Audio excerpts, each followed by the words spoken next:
It was a morning like no other. The sun hid behind the clouds, casting a dull light over the quiet town. Anna had just received the phone call. Her heart sank as the words hit her. He's gone.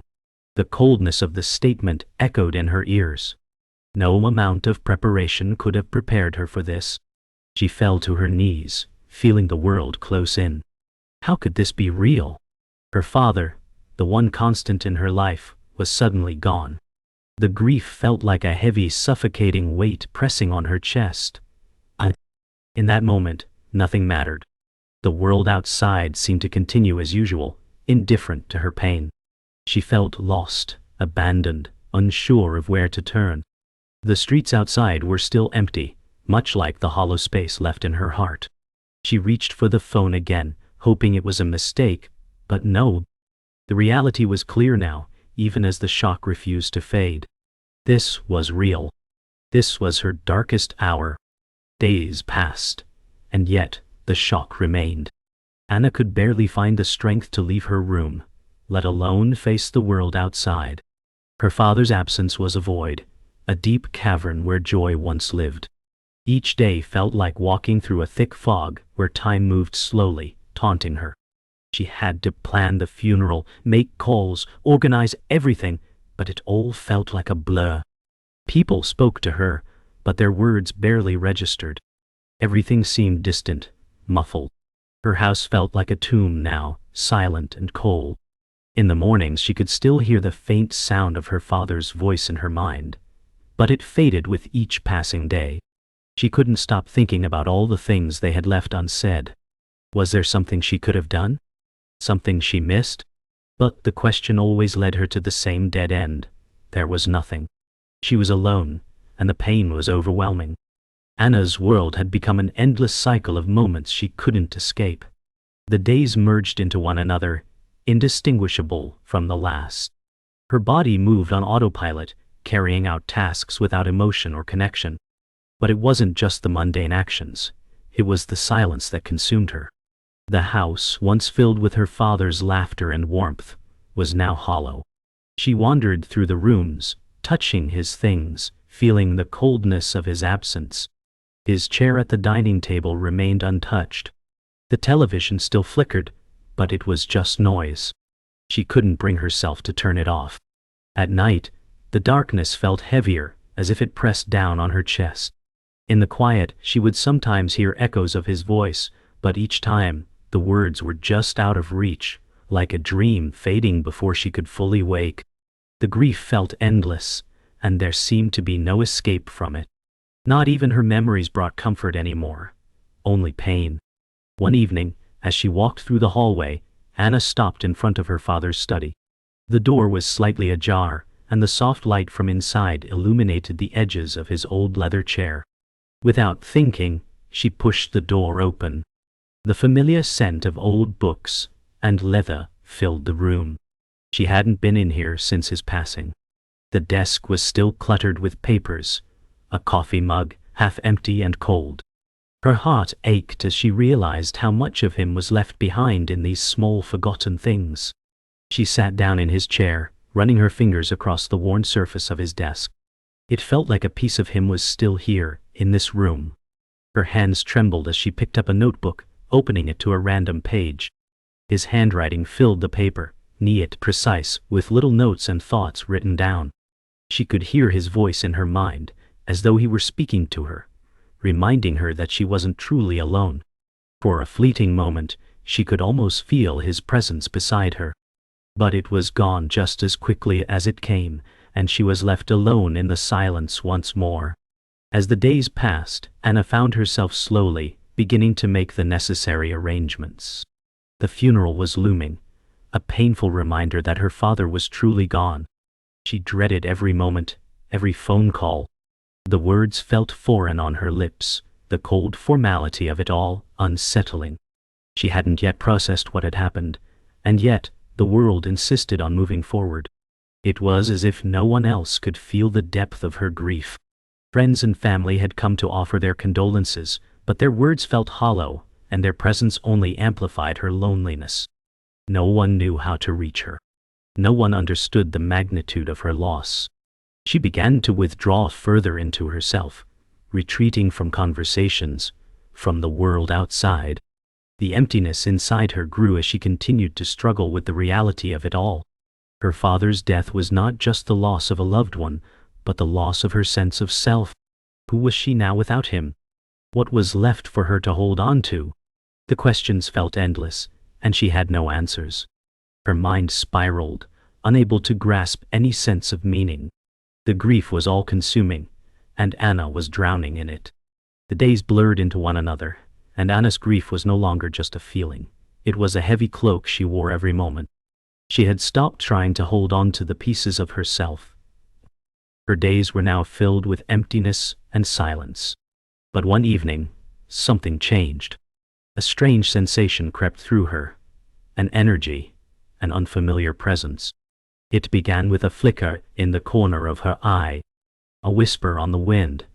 The hairs on the back of her neck stood up as the room seemed to shift. It wasn't fear, but something deeper. Something that called to her.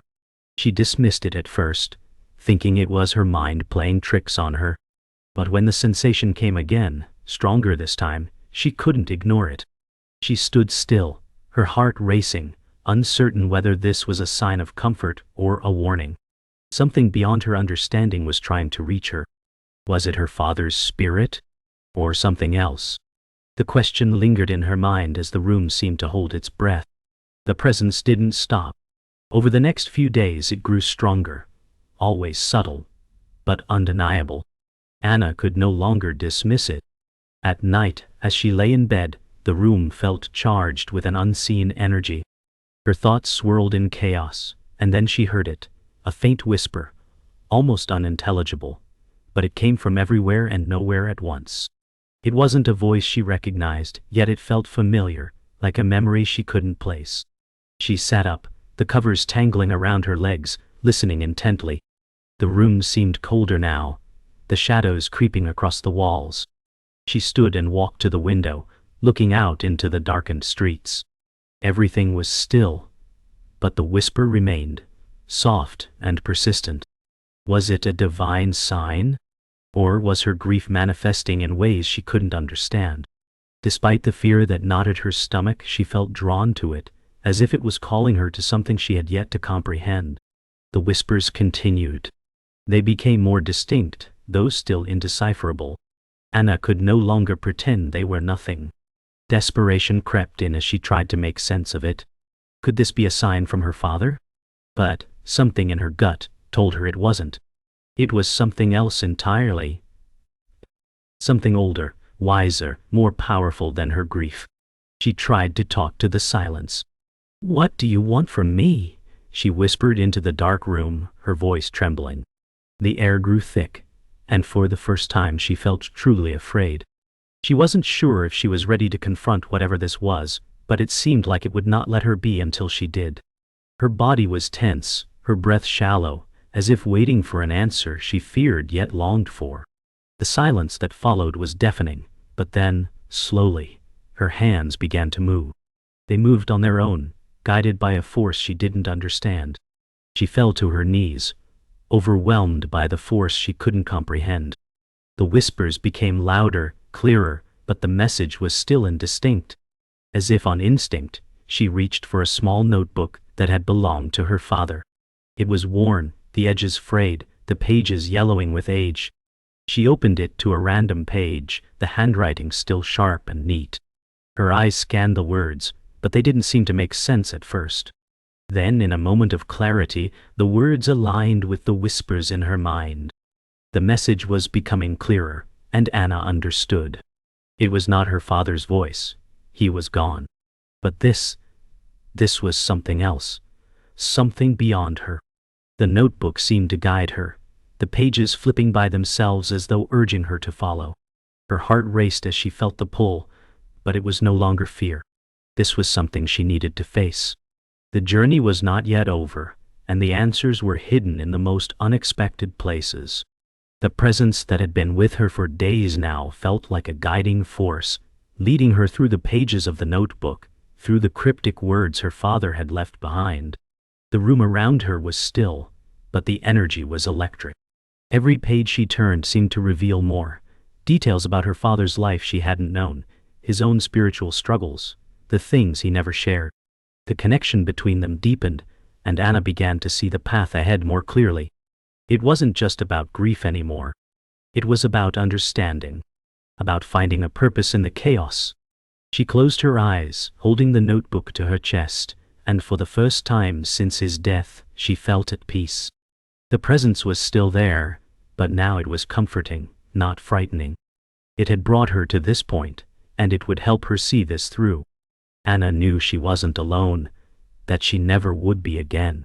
Anna was beginning to believe that the strange presence she had felt before was no accident. But the whispers were not comforting anymore. They were becoming louder, more urgent, demanding her attention. She had tried to ignore them to live her life without looking back, but it wasn't working. The nightmares had started again, each one more vivid than the last.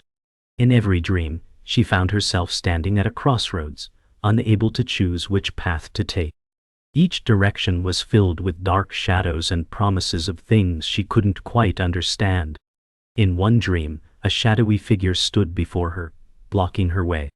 "You must face what you fear," it said in a voice that was both foreign and familiar. The figure's words echoed in her mind as she woke up, drenched in sweat. Was this the divine presence, or was it something darker? Either way, Anna felt like something was pulling her toward a reckoning she was not yet prepared to face. But there was no escaping it now. The following day, Anna could no longer ignore the growing tension. The whispers had transformed into words, clear, yet still incomprehensible. They urged her to seek answers in places she never thought to go. Her father's old mentor, Father John, had been a spiritual guide to him, and Anna remembered the quiet wisdom he had always offered. Hesitant but desperate, Anna found herself standing at the door of his church, the same one she had visited as a child. She hadn't spoken to Father John since her father's death, but now she needed to know if the answers she sought were found here. She took a deep breath and entered. The church was quiet, peaceful, filled with the faint scent of incense. The light streaming through the stained glass windows cast colorful patterns across the pews, but Anna felt no comfort in the beauty of the space. Instead, she felt the weight of something more, a spiritual conflict that was growing stronger with each passing day. Was she prepared to face it? Father John's presence was both reassuring and unsettling.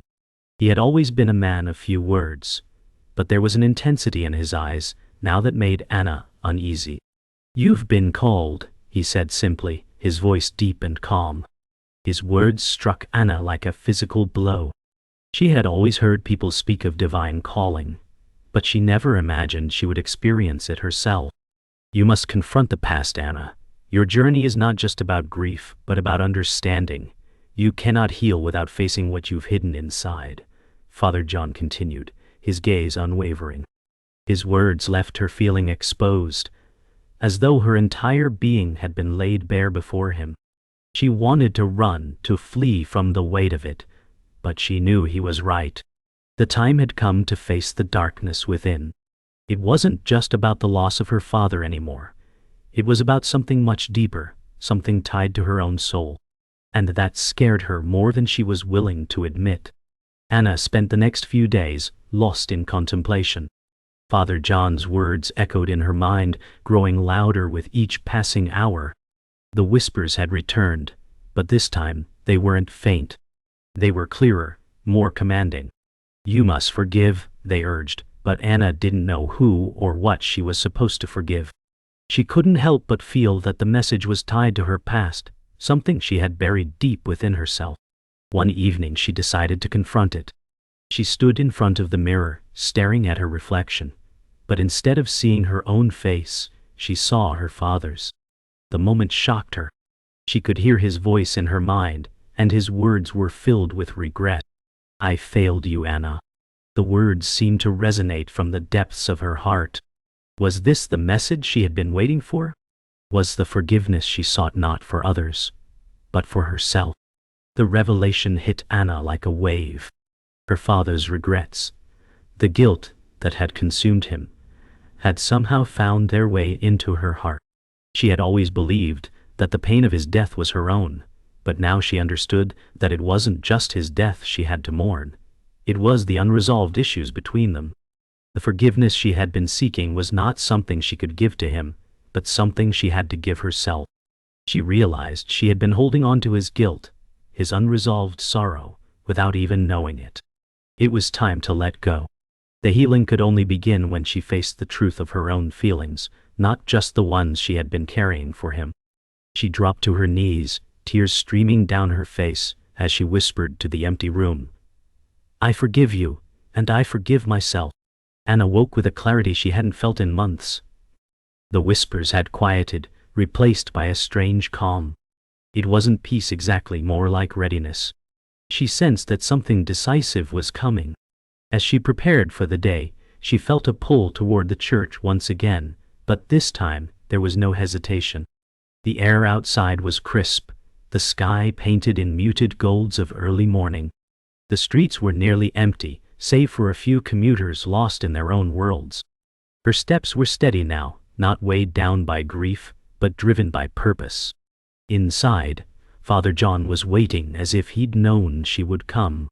His eyes met hers, and for a moment, no words were needed. This wasn't about comfort anymore. It was about truth. Anna knew whatever happened next would change her forever. Inside, the sanctuary was bathed in shafts of light from stained glass, dust motes swirling in the still air. Father John stood at the altar, his hands folded in front of him. "You've been carrying more than your grief," he said gently. Anna felt her chest tighten. "It's not just about your father, it's about what his life and death are asking of you now." She stepped closer, each footstep echoing in the silence. "What are they asking?" she whispered. Father John's expression didn't waver. "That you open your heart to what you've been avoiding. That you let go of what you think you know." His words struck like a bell in the cavern of her heart. The moment felt like a doorway swinging open. They sat together in the quiet, Anna's hands clasped tightly in her lap. Father John spoke slowly, weaving stories from scripture and from her father's past. As he spoke, Anna began to see patterns, connections between events she had thought were random. Her father's choices, his struggles, his moments of grace, all of them seemed to be guiding her here. It was as if an invisible thread had been leading her toward this very conversation. Tears welled in her eyes, but they were rent from grief. They were from the realization that there was meaning hidden inside the chaos. Her father's death had not been the end of her story. It was the beginning of a deeper calling. Father John's voice softened. "Anna, grace is not earned. It's received. The moment you stop trying to deserve it is the moment you can truly feel it." His words pierced her. She had spent her whole life trying to measure up, to prove she was enough, both to her father and to herself. Now, sitting in the quiet glow of the church, she realized she didn't have to strive anymore. A weight she didn't even know she'd been carrying seemed to lift. Her breath came easier, her shoulders relaxed. She closed her eyes and, for the first time in months, let herself simply exist in the moment, without guilt or expectation. Anna rose from the pew, feeling steadier than she had in a long time. Father John watched her, his eyes reflecting both pride and quiet understanding. She wasn't healed, not in the way people think healing works, but she was no longer lost. She knew her grief would still visit her, but now it felt like a companion rather than a captor. As she stepped back into the sunlight outside, the world looked the same but felt different. The air was crisp, the light seemed brighter, and even the sound of the city felt alive again. She didn't know exactly where her journey would lead next, but she knew she was ready to follow. Anna thought her heart had steadied after her meeting with Father John, but the calm was short-lived. That night, the dreams returned, only now they were sharper, more vivid. She found herself walking through a vast, barren desert beneath a darkened sky. In the distance, a single light flickered, beckoning her forward. Each step was harder than the last, the sand pulling her down. She knew instinctively this was not just a dream, but a test. The same voice from before echoed, "You cannot receive what you will not walk toward." Waking, her body trembled as though she'd walked for hours. She realized she had to confront whatever this light symbolized, even if it broke her. Determined, Anna returned to the church the next day. Father John seemed to sense her resolve. "Your path will require sacrifice," he warned. "Something will be asked of you, something you will not want to give." The weight of his words settled heavily. She wasn't sure what she still had to give. Most of herself already felt gone. Yet, deep down, she knew he was right. This wasn't about comfort or safety. This was about stepping into the unknown, with nothing but trust to guide her. She left the church with her hands trembling, the words "will you give it" repeating in her mind like a heartbeat. Days later, the trial revealed itself. A close friend, Daniel, came to her with a desperate plea. He needed help that could cost her everything she'd been rebuilding. He was drowning in debt and on the edge of losing his home. The safe choice was to turn away, to protect the fragile life she was piecing together. But she saw the same desperation in his eyes that had once lived in hers. Helping him meant emptying her savings, risking her own security. Her pulse thundered in her ears. The whisper returned, stronger than ever. "Will you give without knowing if you will receive?" Anna didn't sleep that night. She paced her apartment, torn between fear and conviction. Every practical thought screamed to keep what little stability she had, but something deeper urged her to step into the risk. At dawn she stood by her window, the city slowly waking below. She knew the choice she had to make. Her father's words from an old memory surfaced. "Faith is not believing when it's easy. It's choosing to trust when it costs you something." Her hands shook as she made the transfer. The moment the money left her account, she felt both empty and oddly free. When she told Daniel, he wept, unable to speak at first. "I don't know how to repay you," he finally managed. Anna smiled faintly. "You already have." She didn't fully understand her own words, but she knew they were true. That night, the dream returned. Only this time, she was back in the desert, walking toward the light. But now, each step was easier, the sand no longer dragging her down. As she drew closer, the light grew warmer, surrounding her in a glow that felt like both home and promise. For the first time, she woke without fear. The test had been passed, not because she had given money, but because she had given herself. The morning after helping Daniel, Anna awoke with a strange lightness. It wasn't relief, it was something purer, deeper. For the first time in months, she didn't feel chained to her grief. She brewed coffee and stood at the window, watching the sunrise paint the buildings gold. The city noise felt alive instead of oppressive. She realized she had given without expectation, and it had shifted something inside her. She whispered softly, "Thank you," unsure whether she was speaking to God, her father, or the presence that had walked with her all along. The quiet in her heart was no longer emptiness, it was peace. She began to notice subtle changes in herself.